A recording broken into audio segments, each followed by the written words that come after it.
ঈদ উল ফিতর উপলক্ষে বেচা বিক্রি জমে উঠেছে বাগেরহাটের শরণখোলার বিভিন্ন বিপণী বিতানে। ঈদের কেনাকাটা করতে স্থানীয় বাসিন্দারা তাদের পরিবার পরিজনদের নিয়ে ভিড় করছেন বিভিন্ন মার্কেট ও বিপণী বিতানগুলোতে।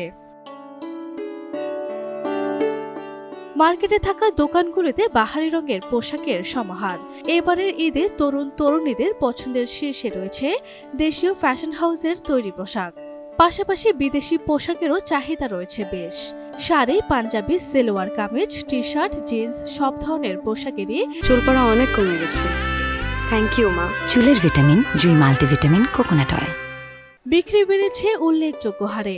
এই মুহূর্তে বাজারে অত্যন্ত ভিড় আছে এবং কাস্টমারও আছে, মোটামুটি অবস্থা ভালো অবস্থানে।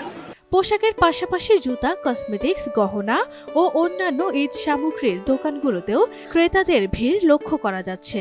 বিশেষ করে শিশুদের জন্য খেলনা ও পোশাকের দোকানগুলোতে ভিড় যেন একটু বেশি।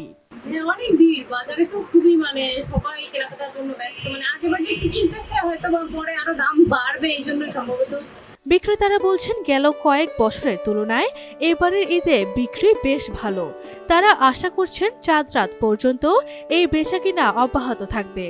তবে দ্রব্যমূল্যের ঊর্ধ্বগতি নিয়ে অসন্তোষ প্রকাশ করেছেন অনেকেই। দাম আগের তুলনায় অনেক বেশি। বাজেট অনুযায়ী পাঞ্জাবির মূল্যটা বর্তমানে ওরা বাড়ায় যাচ্ছে। আর আমি যে বাজেটটা করতেছি যে ১,০০০-১,২০০ টাকার ভিতরে, বাট ওরা এক একটা পাঞ্জাবি নর্মাল কোয়ালিটি হোক কিন্তু ওটার ২,০০০-এর উপরে প্রাইস চাচ্ছে, যেটা হচ্ছে আমার সাধ্যের বাইরে। ঈদ কেনাকাটাকে কেন্দ্র করে শরণখোলার বিভিন্ন মার্কেট ও বিপণী বিতানগুলোতে নিরাপত্তা ব্যবস্থা জোরদার করা হয়েছে।